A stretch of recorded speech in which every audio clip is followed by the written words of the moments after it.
Hi hello అండి, welcome to యోగ్ స్టాక్. Thank you for supporting my videos. ఎవరైనా ఫస్ట్ టైం వచ్చినట్టుంటే సబ్స్క్రైబ్ చేసుకోండి. అలాగే వీడియో కనుక మీకు నచ్చితే మాత్రం ఒక నలుగురికి షేర్ అయితే చేయండి. నాకు కామెంట్స్ వచ్చినాయి చాలామంది, పోర్ట్ ఆఫ్ ఎంట్రీలో ఫస్ట్ టైం H1B వీసా మీద వచ్చే వాళ్ళ గురించి కొంచెం ఏదైనా చెప్పండి సార్ అంటే ఎలాంటి జాగ్రత్తలు తీసుకోవాలి ఏంటి అనేది. ఇంటర్వ్యూ పరంగా ప్లస్ పోర్ట్ ఆఫ్ ఎంట్రీ పరంగా మనం డిస్కస్ చేసుకుందాము. చాలా క్విక్ షార్ట్ వీడియో చేస్తాను నేను దీని మీద. ఎందుకంటే ఫస్ట్ మీరు ఒకవేళ ఈ ఇయర్ కనుక లాటరీలో పికప్ అయ్యారనుకోండి, మీరు H1 అప్లై చేస్తారు. ఫస్ట్ నా అడ్వైజ్ ఏంటంటే, మీరు నిజంగా జెన్యూన్గా జాబ్ లేకపోతే మాత్రం దయచేసి ఈ ఇయర్ మీ ప్లాన్ చేంజ్ చేసుకోవటమే బెటర్. ఎందుకంటే చాలామంది నేను చూసిన ఎగ్జాంపుల్స్ ఇండియాలో మంచి శాలరీస్ అండి, 15 lakhs 20 lakhs 25 lakhs అవన్నీ వదిలిపెట్టుకొని అమెరికా డ్రీమ్ అని H1 అప్లై చేసుకొని అక్కడికి వచ్చి జాబ్లు అప్లై చేసుకుంటున్నారు. ప్రస్తుత పరిస్థితి చాలా ఘోరంగా ఉంది. ట్రంప్ వచ్చిన తర్వాత పోర్ట్ ఆఫ్ ఎంట్రీలో ప్రాబ్లం ఉంది, ఐసోల రైడ్స్ ఎక్కువైపోయినాయి. ఎటువంటి చిన్న ఇది దొరికినా సరే కత్తం కల్లాసి ఎతికెతికి తీసుకెళ్ళి వేసేస్తున్నారు. ఇట్లాంటి సిచ్యువేషన్లో మీరు ఉన్న జాబు వదిలిపెట్టి అమెరికా వచ్చి కొత్త జాబ్ ఎత్తుకొని మీ లైఫ్ మళ్ళీ స్టార్ట్ చేసుకొని టెన్షన్ పడతా ఉండే బదులు ప్రశాంతంగా రాకుండా ఉండటమే బెటరు. లేదు, ఒకవేళ మీకు జాబ్ ఉంది ప్రాపర్గా, ఇన్ హౌస్ క్లయింటో లేకపోతే వేరే క్లయింటో, మీ ఎంప్లాయర్ బాగున్నాడు కానీ నేను పనిచేసేది కన్సల్టెంట్కే, కానీ మాకు ఒక వేరే క్లయింట్స్ ఉన్నారంట, నేను ప్రాపర్ ఇంటర్వ్యూలో సెలెక్ట్ అయ్యాను అనుకుంటే ఫస్ట్ థింగ్ మీరు చేయాల్సింది ఏంటంటే మీ ఎంప్లాయర్ గురించి ఎంక్వైరీ చేసుకోండి. ఎందుకంటే నేను ఇంతకుముందు ఒక వీడియో చెప్పాను మీకు. వీడియోలో మీకు ఇక్కడ ఒకటి చెప్తారు, తీరా ల్యాండ్ అయిన తర్వాత ఇంకొకటి చెప్తారు. ఎందుకంటే మనం ఒకటి చేతిలో ఇరుక్కపోయి ఉంటాం. ప్రస్తుతం ఉన్న పరిస్థితుల్లో గ్రీన్ కార్డు వాడు, పాస్పోర్ట్ వాడు వాడు భయపడ్డాడు, ధైర్యంగా బయటకు వెళ్ళిపోతారు. కానీ H1B వాళ్ళు ఏంటంటే ఆల్వేస్ వాళ్ళు ఒక చేతిలో ఉంటారు అనమాట. కాబట్టి భయపడుతూ ఉండాలి. ఎంప్లాయ్మెంట్ మారటం అంత ఈజీ కాదండి. ఇప్పుడున్న పరిస్థితుల్లో ఒకరిని కాదని ఇంకోటి దగ్గరికి వెళ్ళడం. అందరు చెప్తారు ఏముంది వచ్చిన తర్వాత కావాలంటే వేరేది మార్చేసుకో, వేరేది ఎత్తుక్కొని. It's not that simple that you can simply find a job and go. So కాబట్టి ఏంటంటే మీరు మీరు H1 అప్లై చేసుకునే ముందే ఇవన్నీ ఆలోచించుకోండి.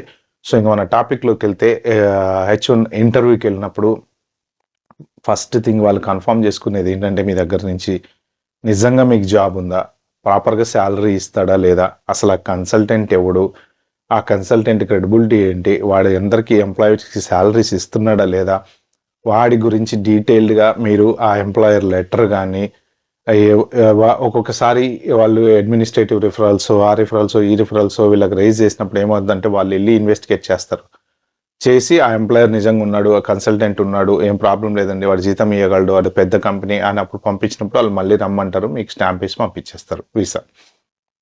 సో ఈ సిచ్యువేషన్లో ఫస్ట్ టైం H1B హోల్డర్స్ ఏంటంటే జెన్యూన్ ఎంప్లాయర్ అయితేనే ఇంటర్వ్యూకి వెళ్ళండి, లేకపోతే వెళ్ళి వేస్ట్. ప్రస్తుతం చాలా రిజెక్షన్స్ అయితే అవుతున్నాయి, బీభత్సంగా అవుతున్నాయి. ప్రాపర్ అన్ని ఉన్నోడికి కూడా రిజెక్షన్స్ అవుతున్నాయి. ఎందుకు నాకు అన్ని పర్ఫెక్ట్గా ఉన్నాయంటే ఆన్సర్ లేదు. ఎయిర్పోర్ట్లో డిటైన్ చేస్తున్నారు. ఎందుకు డిటైన్ చేస్తున్నారు? ఆన్సర్ లేదు. దేనికి ఆన్సర్ లేదు ప్రస్తుతానికి. మనం ఆన్సర్ ఎక్స్పెక్ట్ చేసే సిచ్యువేషన్ కూడా లేదు. ఓకే, కాబట్టి మీకు అన్ని పర్ఫెక్ట్గా ఉండి మీకు 100% మంచి స్కిల్ ఉంది, నాకు అమెరికాలో ఈ స్కిల్కి బాగా జాబ్స్ ఉన్నాయి, నేను వెళ్ళగానే గ్యారంటీ నాకు జాబ్ దొరుకుతుంది అనుకుంటే మాత్రం మీరు వెళ్ళండి, హ్యాపీగా వెళ్ళండి, no problem, all the very best.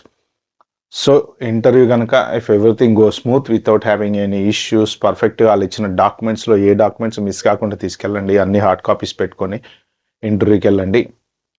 వెళ్ళిన తర్వాత ప్రాపర్గా సమాధానాలు చెప్పండి. ఒకవేళ మీరు ఎవరైనా ఇంగ్లీష్లో కొంచెం వీక్ ఉంటే కనుక కొంచెం ఇంగ్లీష్ పికప్ చేసుకుని వెళ్ళండి, నేర్చుకుని వెళ్ళండి. ఎందుకంటే ఒక్కొక్కసారి మనకు అన్నీ తెలుసు కానీ చెప్పలేము, అది సిచ్యువేషన్ అలా వస్తుంది. ఎందుకు అంటే కొంతమందికి ఉండేటువంటి ప్రాబ్లం ఏంటంటే సిచ్యువేషన్ బట్టి వాళ్ళలో ప్యానిక్, టెన్షన్ స్టార్ట్ అయిపోతుంది. జనరల్ కొంతమంది సైకాలజీ, అది అందరికీ ఉండదు.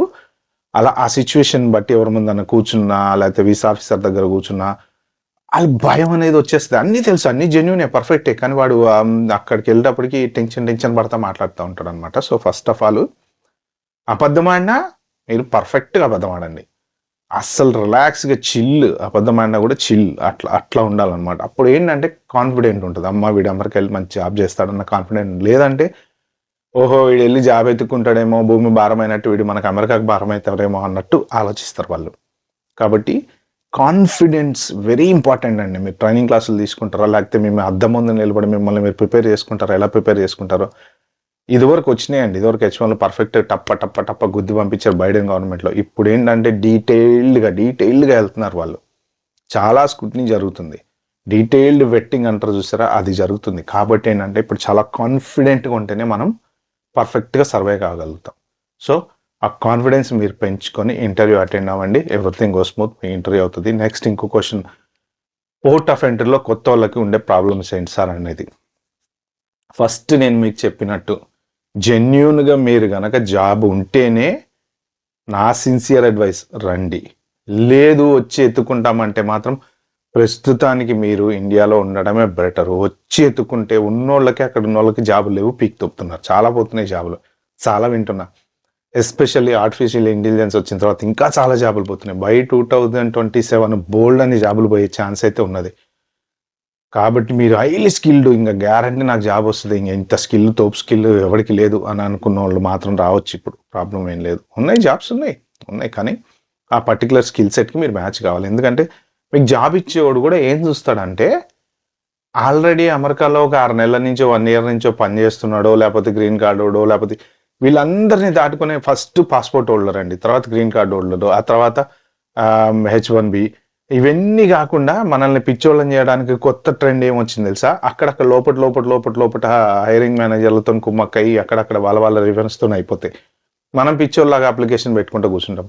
రీసెంట్గా నేను చూసిన దాంట్లో ఏంటంటే దగ్గర మనము 6 నెలలు మినిమం వెయిట్ చేస్తే తప్ప జాబ్ రావట్లేదు, మన CV పికప్ అవ్వట్లేదు.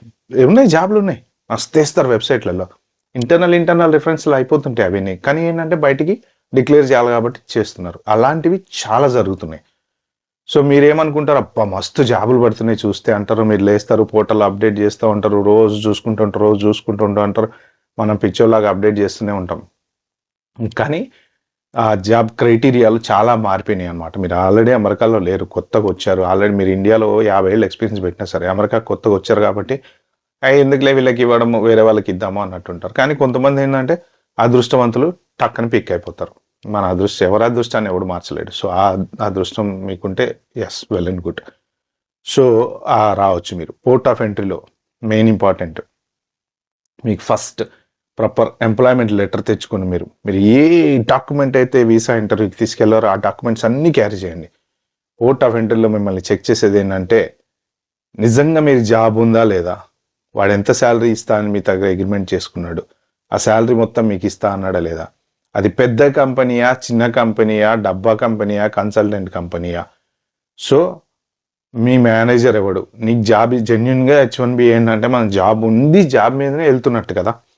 సో మీ మేనేజర్ ఎవడు, ఆడికి ఫోన్ చేస్తా నేను, నా నెంబర్ తీసుకొని ఒక్కొక్కసారి give me your manager that who hide you అని చెప్పేసి మీ నెంబర్, మీ ఈమెయిల్ ID తీసుకొని ఆడ పక్కకి వెళ్ళి ఫోన్ చేసి, ఆ పలానా వాడు నీ దగ్గర పని చేస్తున్నాడు, పని చేయొచ్చా, పని చేస్తా అన్నాడా, నిజంగా జాబ్ ఉందా, లేదు వాడికి ఈమెయిల్ ఇచ్చి so and so person is landed in United states, I was hired by your company, అతనికి జాబ్ ఉందా లేదా నీ దగ్గర అని ఈమెయిల్ ఇస్తే, మనోడు ఎక్కడో ఏ హాలిడేలోనో డామినిక్ రిపబ్లిక్లోనో ఉన్నాడు అనుకోండి, మీరు ఎవరైతే మేనేజర్ ఇచ్చాడో కథం కల్లాస్, అక్కడ మళ్ళీ దుకాణం బంద్ అవుతుంది, మళ్ళీ తీసుకుపోతారు, కూర్చోబెడతాడు, వాడు రిప్లై ఇచ్చేదాకా వెయిట్ చేయాలి.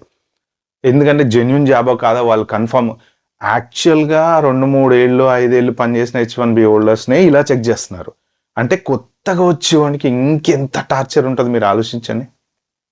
సో మీరు జెన్యున్గా జాబ్ మీద వచ్చే వాళ్ళు ఎవరైనా ఉంటే కనుక, లేకపోతే వచ్చి ఎత్తుకుందాం అనుకునే వాళ్ళు ఎవరైనా సరే, మీరు ఏం చేస్తారంటే before you start from India, మీరు ఫ్లైట్ ఎక్కే ముందలే మీ మేనేజర్స్ కానీ, లేకపోతే ఎవరైతే కన్సల్టెంటో ఇంకోటి ఎవరైతే పర్సన్ ఉంటాడో వాడికి చెప్పండి, ఓకే భయ్యా మేము బయలుదేరుతున్నాము, ఒకేలా పోర్ట్ ఆఫ్ ఎంట్రీలో నీకు ఏమైనా ఈమెయిల్స్ వచ్చినా, ఫోన్ కాల్స్ వచ్చినా, యూ బెటర్ ప్లీజ్ అటెండ్, తర్వాత మాకు ఏమన్నా ప్రాబ్లం రాకుండా ఉంటుంది అని చెప్పండి. ఇది ఒక ఫస్ట్ ఇంపార్టెంట్ థింగ్.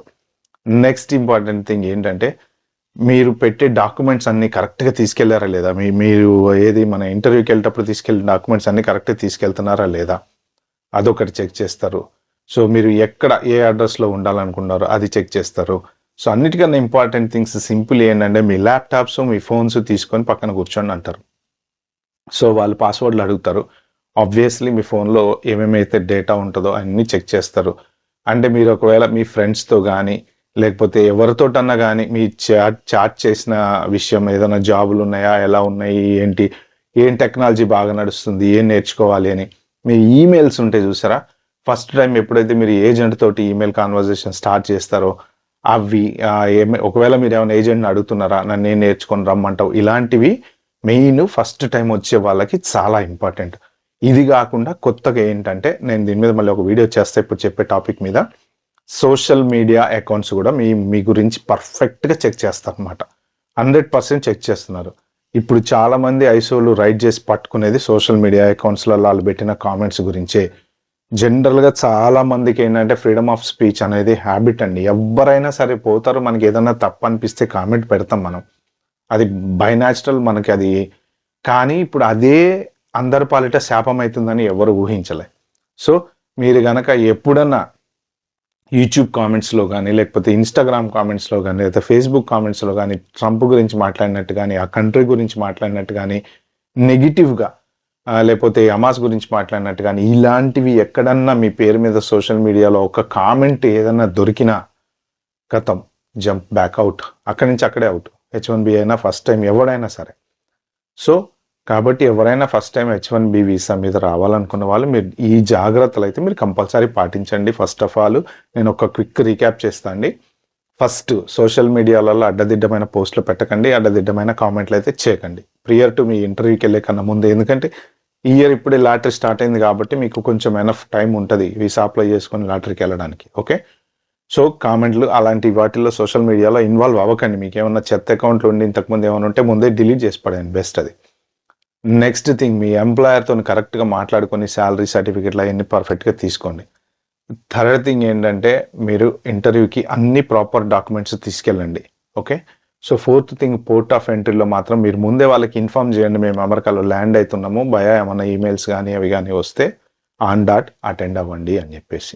సో ఈ జాగ్రత్తలు మోస్ట్ పాటిస్తే మెయిన్ ఇంకొకటి ఏంటంటే వెరీ ఇంపార్టెంట్గా పోర్ట్ ఆఫ్ ఎంట్రీలో ప్యానిక్ అవ్వద్దు, టెన్షన్ అవ్వద్దు. ఓకే, ఫస్ట్ థింగ్, ఇప్పుడు మనం చేసింది తప్పు అని చాలామంది ఇప్పుడు ఈ పోలీస్ కేసులు అవన్నీ ఎలా సాల్వ్ అవుతాయి తెలుసా అండి? సైకలాజికల్గా వాళ్ళ భయం అనేది బయటపడినప్పుడే సాల్వ్ అయిపోతుంది. కొంతమంది ఏంటో తెలుసా, ధైర్యంగా ఉంటారు, వాడు దొంగతనం నిజంగా చేసినోడు కూడా ధైర్యంగా ఉంటాడు, వాడు భయపడాడు, వాడితో చెప్పించాలంటే చాలా కష్టపడాలన్నమాట. కొంతమంది ఏంటంటే టక్కున అంటారు, ఒప్పేసుకుంటారు. సో ఇక్కడి నుంచే కొంచెం మనలో భయం అనేది మొదలైపోతుంది. ఎందుకు అంటే ఆబ్వియస్లీ మనం కొత్త ప్లేస్కి వెళ్తాం కదా, జనరల్గా ఎవరికైనా ఉంటుందండి. కొత్త ప్లేస్కి వెళ్ళినప్పుడు కొంత అమెరికా లాంటి ప్లేస్లో ఇప్పుడున్న సిచ్యువేషన్లో ట్రంప్ ఉన్న పరిస్థితుల్లో టెన్షన్ అందరికీ వచ్చేస్తుంది. జెన్యున్ ఉన్నోడికే టెన్షన్ వస్తుంటే కొత్తగా వెళ్ళేవాడికి ఎందుకు రాదు? కాబట్టి మీరు ఫస్ట్ ఆఫ్ ఆల్ కాన్ఫిడెంట్గా ఉండండి. ఏం కాదు, కాన్ఫిడెంట్ ఫస్ట్. మన కాన్ఫిడెన్స్ మనకి ఎప్పటికైనా బలమే, ఏ విషయంలో అయినా బలమే. మీరు పోర్ట్ ఆఫ్ ఎంట్రీలో ఎస్ so and so company, yeah this is my salary, yeah is going to give me that much. ఒకవేళ వాళ్ళు క్రాస్ క్వశ్చన్ వేస్తారు, ఆడేమన్నా 70-30 తీసుకుంటాడా, మీకు 30% తీసుకొని 70 ఇస్తాడా అంటే అవునవును అనొద్దు. లేదండి, ఫుల్ శాలరీ, నాదే perfect job, proper job, I'm supporting the client, నాకు ఫుల్ శాలరీ వాడే ఇచ్చేస్తాడు. సో అలా కాన్ఫిడెంట్గా ఆన్సర్ చేయండి, మీరు హ్యాపీగా బయటకు వస్తారు. బయటకు వచ్చిన తర్వాత ఇంకా మీరు జాబ్ ఎత్తుకుంటారా, లేకపోతే ఆల్రెడీ జాబ్ ఉండి మీరు ఎలా ఉంటారో ఏంటనేది మాత్రం. సో అక్కడి నుంచి ఇంకా మీరు ఎంత జాగ్రత్తగా ఉంటే అంత మంచిది. ఓకే ఫ్రెండ్స్, ఈ వీడియో కనుక మీకు నచ్చినట్టయితే ప్లీజ్ అండి like, share, subscribe to my channel. Thank you.